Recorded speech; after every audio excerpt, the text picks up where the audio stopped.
Super Junkie Bote sa Double S. Paspas ang dagang saknaan, minunot usab ang pagitib sa mga balita. Way hunong ang mga personahe sa News and Public Affairs Department sa paghagpas sa mga balita ikan sa pagkaumol nini ngadto na sa labing uwahing kalambuan sa balita o paghatod ini kaninyo pinaagi sa Double S News Roundup. Double S News Roundup ang hiniusap paghatod sa balita karon o kalambuan nini dinhi sa Double S News Roundup.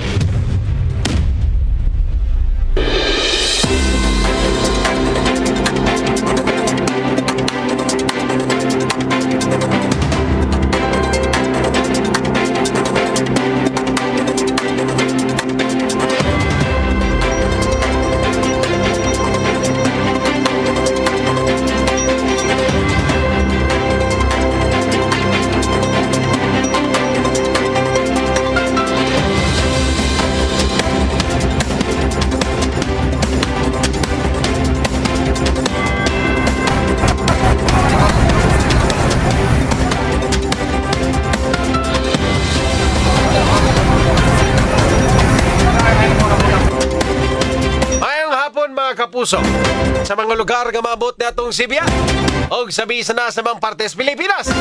Welcome diri sa laing edisyon ng atong tulumanon ninyong tulumanon mga kapuso, ang Double S News Roundup. Adlaw karon nga Biyernes, Enero 9, 2026. Mga kapuso, kita may mag-uban ang pagtuki at mga dagkong iso sa lokal, national ug international. Mga kapuso, ini ang inyong ubos na lagad sa kahanginan, Super John Kim Patindol Bote. Para sa mga nagunang balita karong adlaw mga kapuso, Super Radio Local News.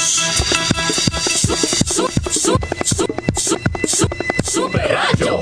Super Radio. Super Radio. Super Radio. duha na ang patay, samtang 34 ang namising. Human sa nahitabong landslide sa landfill sa Barangay Binaliw, Cebu City kaghapong adlaw. Kini base usab sa labing uwahing report gikan sa Bureau of Fire Protection Cebu City pinaagi niya sa FO3 Wendell Villanueva. Giawhag ni Cebu City Mayor Nestor Archibal nga eksklusibong nahinabi sa GMA Super Radio DWS sa mga kabanay sa mga namising og ang publiko nga likayan una ang pag-adto sa baong lugar sa landslide area aron di makasamok sa nagpadayon nga search and rescue operation sa mga namising pa nga mga individual sa maong lugar. Base sa natala sa Cebu City Disaster Risk Reduction and Management Office, mga alas 6:30 karong buntag anaa sa 12 ka mga individual ang na-rescue, 34 ka mga tao pa ang namising o gausa ang nakumpirmang patay. Padayon pa sa Bureau of Fire Protection, PNP, Cebu City Disaster ug AFP sa pagtabang sa baong search and rescue operation aron mas papadali kini. Samtang ang mga pamilya sa mga naapektuhan nga mga empleyado kagabi pa nag-atang sa gawas. Samtang kining si Jovelyn Cabag nga eksklusibong hinabi ni sa GMA Super Radio DWS matud pa nga missing paghihapon ng ihang bana. Napunta ko, ma'am. Buhi ang tawag sa suit, mamay. Kilisod tayo. Nanawagan ko sa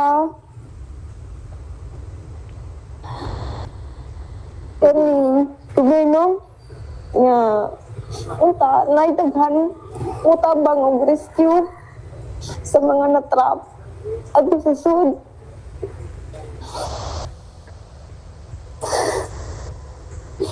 Kay lisod tayo.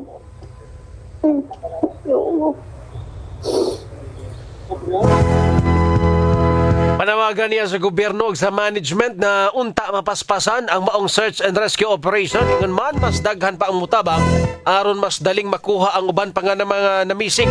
Samtang nasagmuyo sa bang ubang mga kabanay kay matud pa nila langay ang pag-rescue sa ilang mga miyembro sa pamilya nga namising. Gani ni sugyot na sila nga sila na lang ang mo-rescue kay basin og buhi pa ang mga natabunan diin ang ubang mga biktima kay madungog pa ang tingog ug ilahang pag-ago ug ginhawa. Samtang matud pa ni Mayor Archibal nga wala pa'y alternatibong lugar sa alang sa bag-ong landfill, padayon pa silang nangita. Super Tanking Bote sa Double S. Subay sa maong balita mga kapuso, temporaryo nang gisuspenso ang landfill sa Barangay Binaliw, siyudad sa Sugbo. Busag ipahinumduman ang tanan ng mga barangay sa Cebu City o concerned parties nga maghuwat usa og mga anunsyo or updates kalabot sa pagkolekta sa basura. Samtang sa habig sa Prime Waste Solution Cebu, sa ilahang opisyal nga pamahayag matud paniini nga padayon silang nakigtambayayong sa mga hingtundan nga ahensya sa gobyerno ug sa lokal nga kagamahanan o lokal nga gobyerno aron mahatagan or mahatag ang kinahanglan nga tabang ug suporta sa tanan nga naapektuhan sa insidente or sa landslide. Dugang pa nga kaluwasan og kaayuhan sa ilahang mga empleyado, kontraktor ug silingang komunidad nagpabilin nga ilahang prioridad. Mihangyo sab sila sa publiko nga likayan ang pagduol sa apektadong lugar ug mohatag sila og dugang updates alang sa kasayuran sa tanan. Super Tanking Bote sa Double S. Double S News Roundup.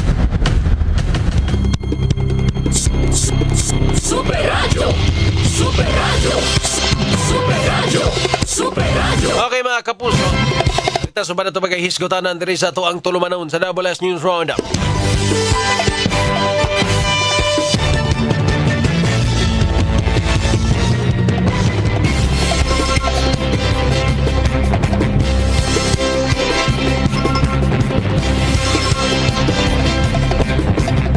Nahon taning sa Binaliw nga updates mga kapuso, akong balik kung duha na ang kumpirmadong patay no sa nahitabo nga landslide sa landfill sa Barangay Binaliw, Dakbayan sa Sugbo mga kapuso. Unya more or less naa sa 34 to 35 abaga missing pa hangtod karong baga orasa. Amo na pinaka-latest update gikan sa ato abaga otoridad dito sa area. Ongoing pa gyud ang rescue operation sa ato mga kaigsuonan nga na missing na tabunan sa basura na natugan sa establishmento yan ang Prime Waste Solution mga kapuso. O samtas mga nakasulod dito sa area, mga nakatanaw, nakakover dito sa rescue operation sa ato ang mga otoridad. Rescue teams mga kapuso sa Cebu City ug uban pa mga local government units mga kapuso. Na naman gani dito ang Lapu-Lapu, Mandawi ug uban pa mga units, no? Pasalamat ta ani nila ga nitabang gid sila bisan pa man nga dili nila area. No, ang uban pod ang sa BFB Bureau of Fire Protection, ang kapulisan tuwa po dito sa area. I think ang Lapu-Lapu nagpadala na po og mga BFP personnel ng Cebu City tuwa po dito mga kagahapon na istorya na to sa Purgatorio mga igala ang City Director sa Cebu City Fire's Office 60 no kagabi naa sila 60 ka personnel nga gipadala dito sa area aron motabang sa ilahang rescue operation sa landfill or diha sa landslide area mga kapusos Barangay Binaliw. Ang nakaproblema lang yun mga kapuso sama sa giingon ni Cebu City Mayor Nestor Archibal. Grabe ka unstable ang yuta dito dapita. Dili to siya yuta, basura. Humok ang basura dito sa area nga nitabon sa kinini ang establishment or building sa Prime Waste Solution. Ang kining ilang building medyo kuan man gud siya kanang puthaw lang unya metal sheet kanang sin lang ba kanang sin lang ang kanang bongbong ano ba so humok kay tanan pero dagko ba sa mga beam. Problema lang atong pagkahitabo sa landslide sobraan daghan sa kitong basura nga nitabon sa ilahang establishmento sa building nila na hugmak gyud no na guba gyud ang ilahang building mga kapuso. Otoy timing pagyod nga mga nahitabo mong to engineer alas 4:20 mga alas 4:25 naraan ang mga orasa nya alas 5 biyang out sa to mga personnel normal nga trabahante 5 o'clock sa hapon ang out so nagtrabaho pagyod ang ato ang mga kaigsuonan ditong dapita pagkahitabo sa landslide apil gyud sila tungod kay nipis man ang building inama raman sa scene nya beam nipis naman dili man siya sementado. So, dali kayo na guba ang building, na tumba, na sudlan og basura, mao to'y hinungdan nga natrap ang ato mga kaigsuunan. Kana, 35 mga kapuso. Daghang kig mga opisina dito. Karon sa pangutana sa Rescue Operation Engineer, ako lang ni-explain, nakakita amta dito niya, nakakita putas trabaho sa ato ang mga rescuers. Di gidalim. Daghang kisilag i-consider. Una sa tanan, ang basura humok. Nigamit sila og backhoe para mapadali ang pagkuy-kuy sa mga basura nga nagtipon og nagtapok dito sa mga sa area nya. Kaduda sila nga kung makuha to makaluwas sila og mga natrap sa area. Ang nagka-problema lang, humok ang yuta, ay humok ang basura, unstable, gamay nilang kuy-kuy mulihok ang ubang parte sa mga basura. Kay taas naman kung kaining bukid naman yun in town tos basura, engineer, pwerte ng taasa. Lapas mag fifth floor. Lapas og fifth floor. Ang ilahang mountain sa basura, mga nagtupong lapas or tupong sa ikalibang andana ang gitas-on sa basura. Imagine na, 5th floor. No? Kay, natabo na, nalapas gud siya sa kanang building. Ang building sa Prime West, 2nd floor, na taas ba? So, ingana ka grabe, mga kapuso. No, ang sitwasyon dito, kuha silang basura, kung dalion nila og kuha, mulihok sa dong area. Yawa pa man ito mahurot og ka-landslide, parte lang sa basura ang nahugno. Naapag ito sa pinakaibabaw nga nagtapok po nga mga basura. Tuapag ito sa luyo nga bahin. No, naapoy basura dito sa luyo. Nga, nabantayan nila sa dihang kadalihok sa bako, ang luyo, mag-landslide po, maginahini po landslide. Mo to ilang giundangan, no kay mulihok man. No kuyaw po sa mga tao nga naapa dito, ug sa mga tao sa ilang personnel nga on the ground nga continuous ang rescue operations. Muna nakalisod. Musuway sila gamit og metal cutter para maputol ang kato mga beam, mga sin nga nakatabon dito sila mga kabanay sa ilalom. Nya, timan mga kapuso, basura ba na ani methane gas. Sa kadugay panahon mo na gas nga nagkuan nito niya, masunog na siya, flammable na nga klasis gas mga kapuso.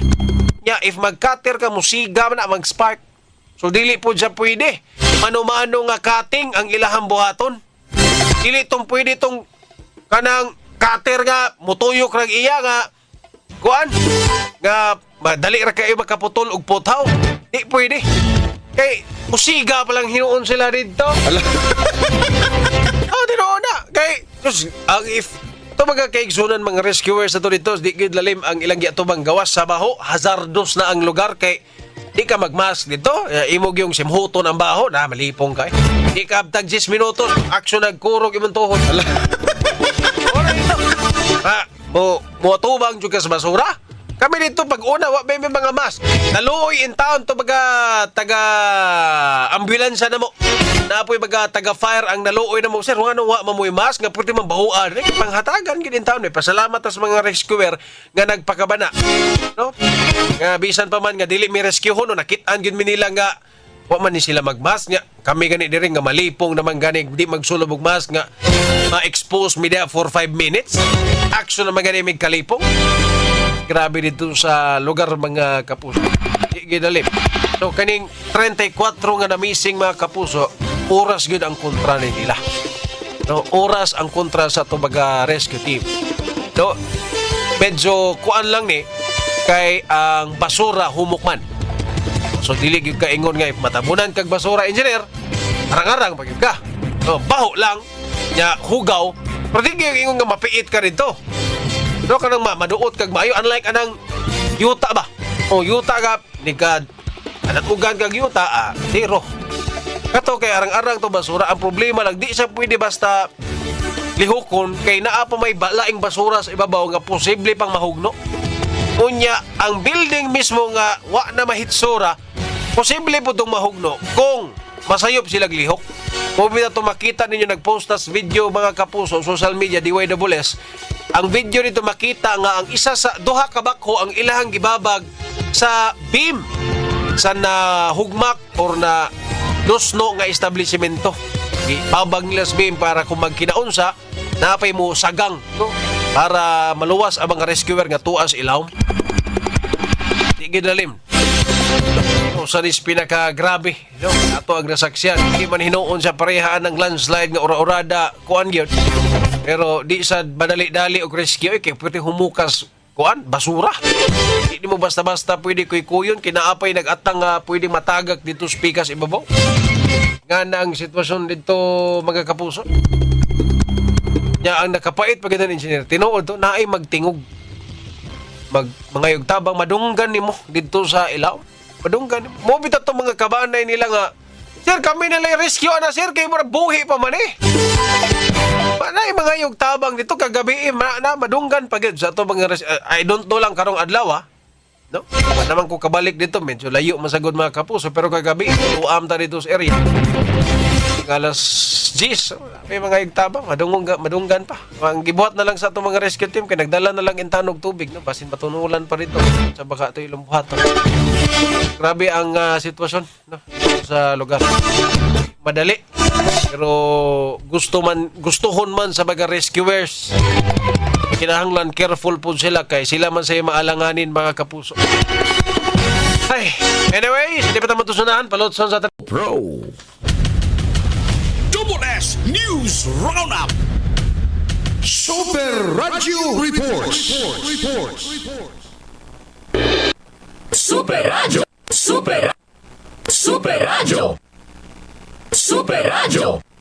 Dawat ang reports mga kapuso. Magkauban sa trabaho na angol human nalatayan og truck sa Talisay. Super Gabriel, pasok! Padayon nga giatiman sa Tambalanan kining magkauban sa trabaho human sila nakalatayan sa truck dito sa Cebu South Coastal Road sa Barangay San Roque, Dakbayan, sa kining buntaga.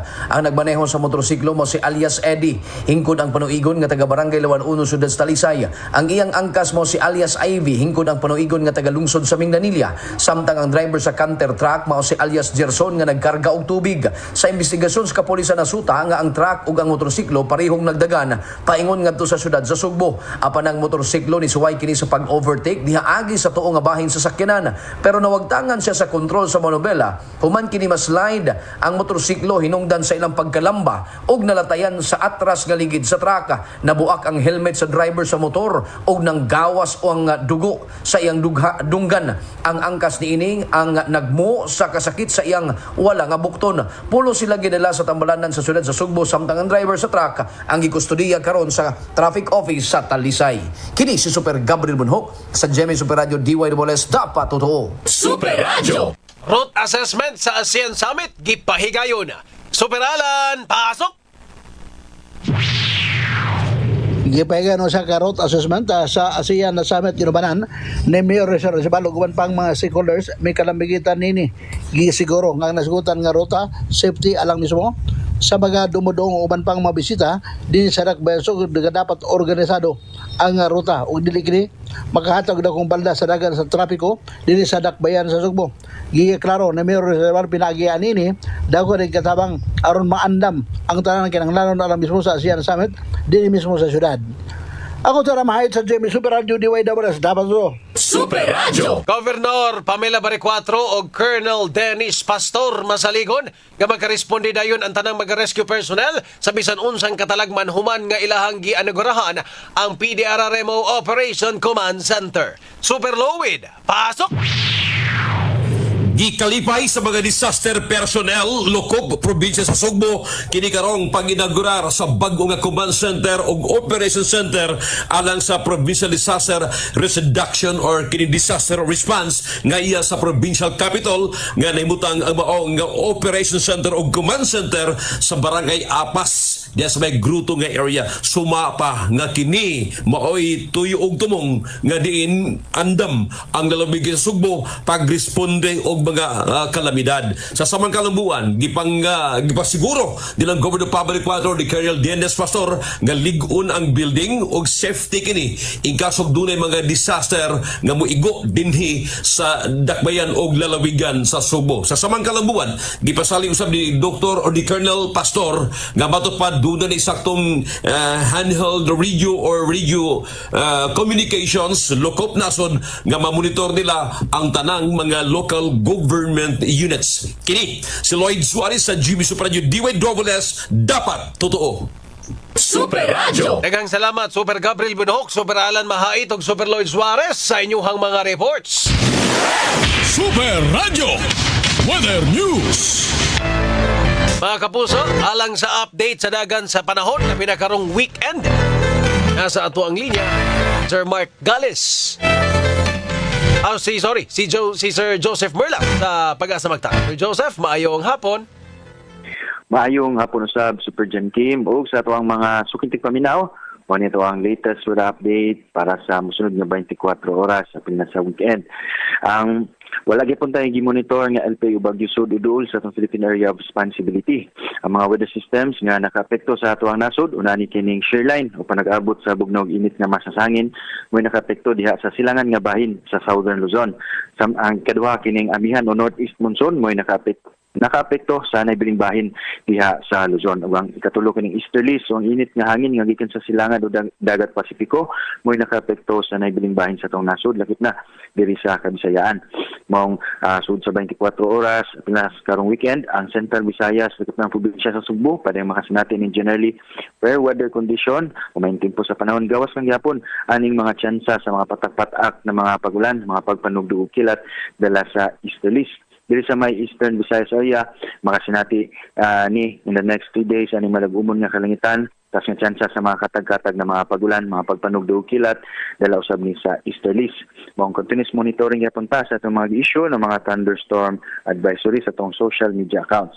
Sa kahimtang sa itong hangin o kadagatan, ang diri sa may silangan nga bahin sa Kabisayaan, makasinati aning sarangan nito na sa kusog nga hangin nga gikan sa amin ang silangan. Ang kadagatan kasarangan nga na sa Baluron ang kahimtang samtang diri sa Central Visayas, Western Visayas at na ang Negros Island region. Doon natin hinay nga sa kasarangan ng hangin o gatong kadagatan magpabilin malinawon nga sa kasarangan nga mga pagbalod wala tayo isa nga gale warnings. Sa Cebu ng dagat mohon na sa alas 8:41 sa gabi nga gimabon nga 0.3 meters pumutawod sa alas 2:48 ugma sa buntag nga nagilawmon nga 1.2 meters. At ang temperatura 26 to 31 degrees Celsius.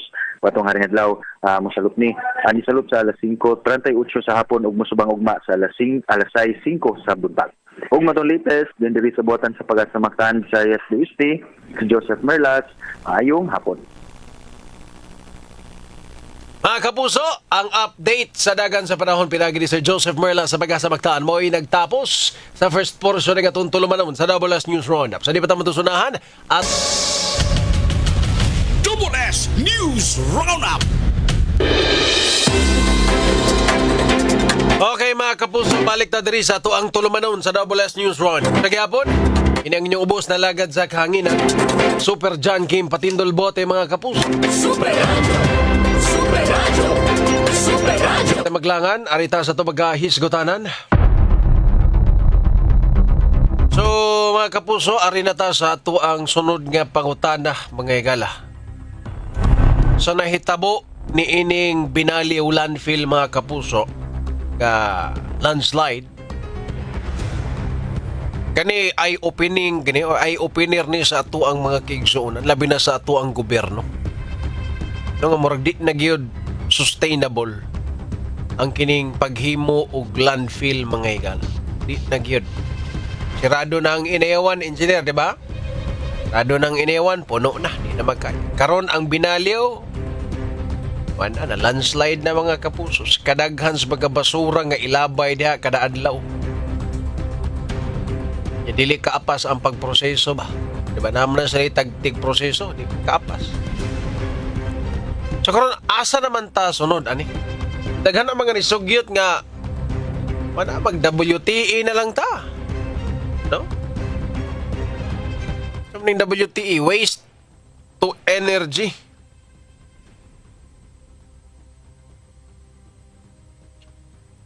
Kundi ta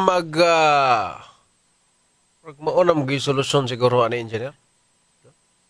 Waste to energy. Kay napagod tay basura sa iniyawan nga wa pamahurot. Unya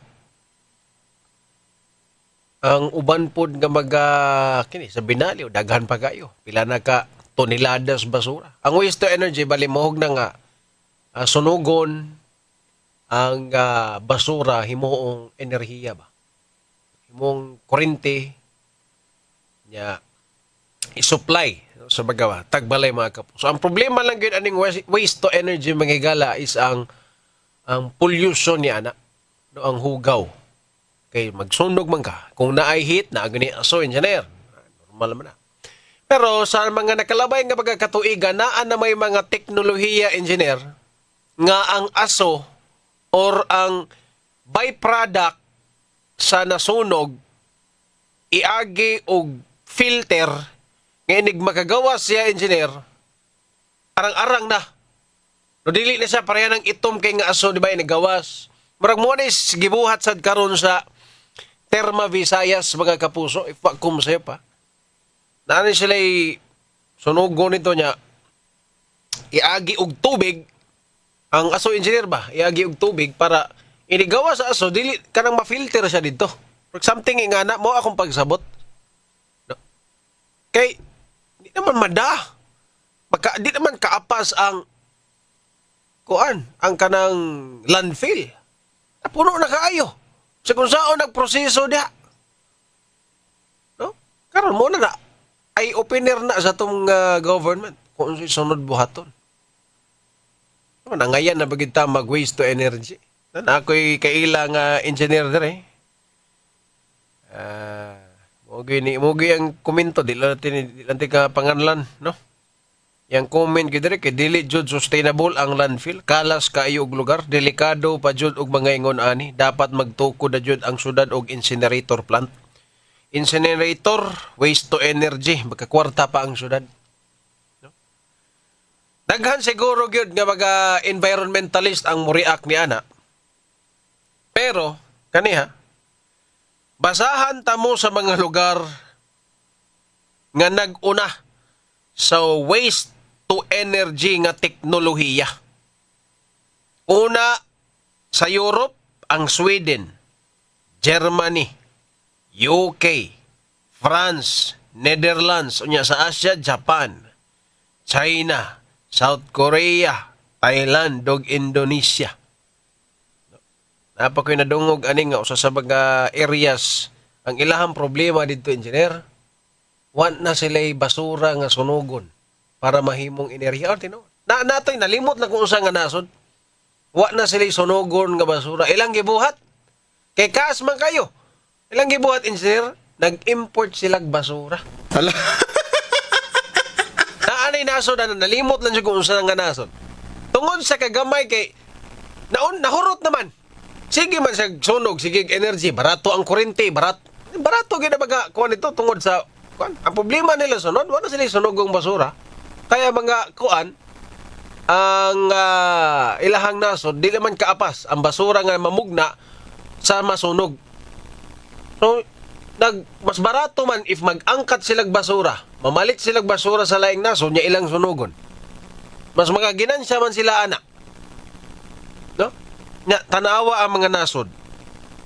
Based sa Google niya, AI overview. Sweden, Germany, UK, France, mga dato in taon nga nasod. Hala. Nakita mo'y bunal-bunalan diri sa mga environmentalist, di ba? Kita mo'y lisod-lisoron niya ang kini mga nasod nga mga dagko o nagaayo nga maom kay mo gamit ani mga waste to energy.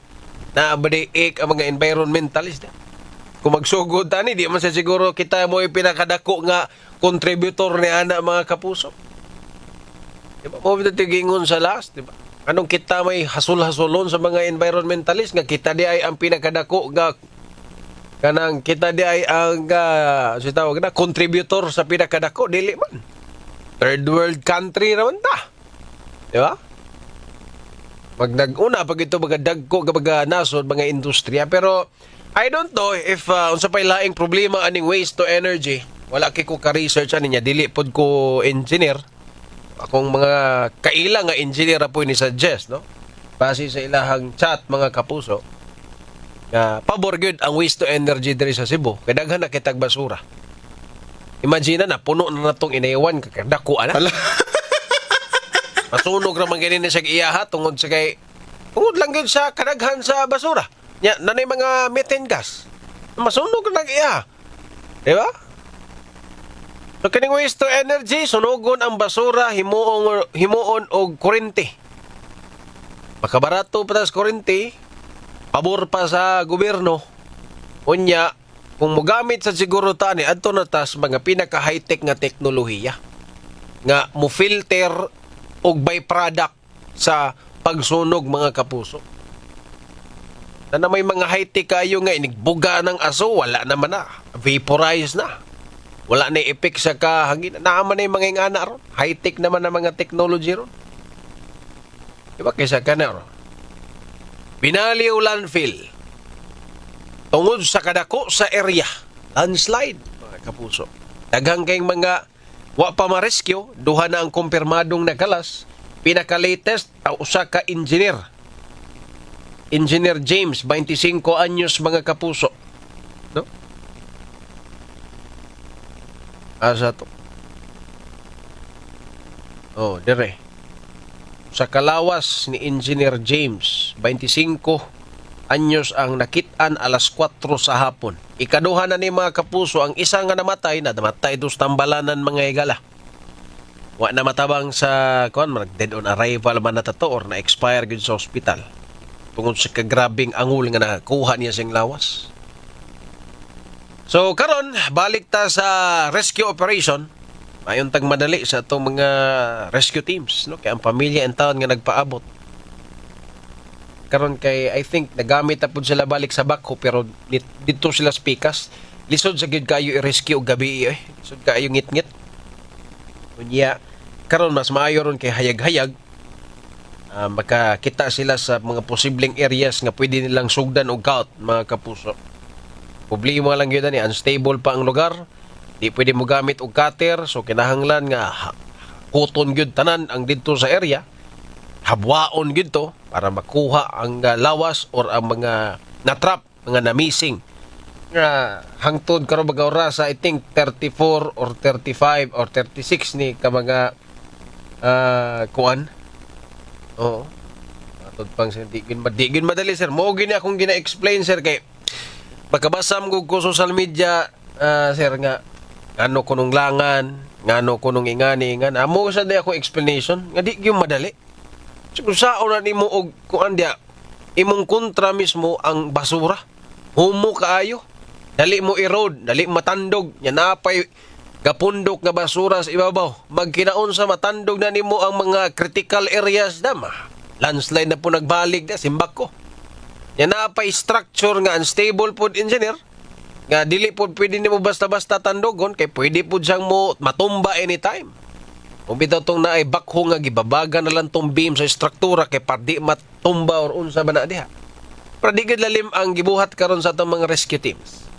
Pero oras gyud ang ilang kontra ron. No, sugod kagahapon pila na ta ka oras ang nakalabay. Oras gyud ang ilang kontra na ato na lang gyud ning iampo atong mga rescue teams nga makakuha sila sa mga area exact point. And count nila diha naa diha ang mga na-missing. Muna lang yun na atong matabang ani nila. Pag-ampo. Nga every time they make a move, perfect, insakto, unya on point. Direkta yun nga makuha yun nila ang area or makakount sila sa area kung asa yun na trap ang mga tao diha dapita sa Barangay Binaliw. Kay kita mismo kita ka kuha na kay di man ta eksperto sila, expert na ni. Ato na lang ni ihatag sa ilahan niya. Ato na lang gid pag-ampo na lang ni sa itong mga kaigsuonan. Pag-ampo sa mga rescuers, kung pag-ampo sa ato ang mga missing pa karon baga oras nga sila makasurvive pa. No? O makaya pa nila samtang nagpadayon ng rescue operations. Pag-ampo sa mga rescue teams nga ma-pinpoint gid nila ang exact location ni ining mga na-missing karong mga orasa. Anyway, sa di pa tama tusunahan, ato na sa Nepalot so nagato Double S News Roundup. Okay, may gabi ni SFO3 Wendell Villanueva sa mga BFP personnel niadto sa gyud sa ground zero sa katong landslide area sa Barangay Binaliw. Tapos paganihatag na tuog update mga kapuso. Si SFO3 Wendell Villanueva may labot sa kung unsa ang sitwasyon no, dito sa Barangay Binaliw 1 landslide area. Mga higala salamat kaayo sa suporta sa Sir Wendell, SFO3 Wendell Villanueva. Igpamaba sa Cebu City Fire Station. Ato ang mga BFP personnel Sir Wendell gahapon pa man to dito mayon tag nato sila tumba-tumba magpuli-puli sila hangkuan gidlim ang kining rescue operation dito baho po draba ang area Dennis Cabrera, maing gabi Nya si Ricardo Crisologo. Mao na Super Jan, lesson learned sa gobyerno dili maghasol og daog-daog sa mga isig katao. O lagi na siya. Adela Lugarda, maing gabi Si Belcar da Basolo, Super Jan, di ba to sa Korea gi-import nga basura? Ito gida sa Mandawi sa Nakasad to, pero nailaing nasod, nalimot lang kuspangan, Boss Belcar, unsa to nga nasod. Ang ilahang problema ron, wa na sila basura nga sunugon. Di man ka nga problema, wa na sila basura sila ang nasod, nga nag-import na lang gid sila basura. Nagkuha sila basura sa laing nasod para masunog nila sa ilahang waste to energy nga plant. Mayumi Silva Diaz Karkar may pagpaminaw si Ma'am Matilos Evelyn. Pagpaminaw, Ma'am Pit Senior. Uy, nagsugod na rabata ha. Sa ito ang kick-off 2026 sinulog mga kapuso sa Gagarina. Basilika ang opening salvo o ang launching parade. Agi ganina des may Osmeña Boulevard padung sa CCSC. Pa man activity karon? Happy activity karon mga igal sa launching opening salvo sa Sinulog 2026 diin 16 kabaga eskwelahan ang nisalmot sa Grand Parade mga kapuso or sa parada. Nagpakitang gala sa ilahang ritual presentation o sa ilahang street dancing sa Sinulog mga kapuso. Si Cleo Fiuman may pagpamin. Let's pray sa tanan nga ma-rescue tanan trabahante. Maluoy ang Senyor Nazareno ug Senyor Santo Niño. Nood na Ma'am Cleofi J. Mayuman. Sa Islawan Ricky. Sa Karabagaw-Rasa si Romulo Honorides. Si Ma'am Mercy Lauronilla. Sa Karabagaw-Rasa si Busing Eugenio Tagsip. No? Maayong gabi diha, Bus Eugenio. Super Jan, always watching sa Kinasangan, Cebu. Monter Jojo Liguis sa Macron, Southern Leyte. Boss, may gabi da. Pit Senior. Hoy, ang ako ang idol nga artist. Si Kenneth Gallardo. Siya ang kapikas nga si Ma'am Annie Fe Perez Gallardo. Pit Senior, may gabi ninyo diha. Asa mamuro naglaag-laag? Pelita Panso. Oy, may gabi Ma'am Pelita. Yan ay mga kapuso. Kita igong oras diri sa tuang tulumanon sa Double S News Round. Sige apon, kini ang inyong ubos na lagad sa kahangin. Super Jan Kim Patindolbot. At tangi ang 24 oras mo sunod. Ang gabi mga kapuso, dagang salamat mga kapuso. Dapat totoo. Double S News Roundup.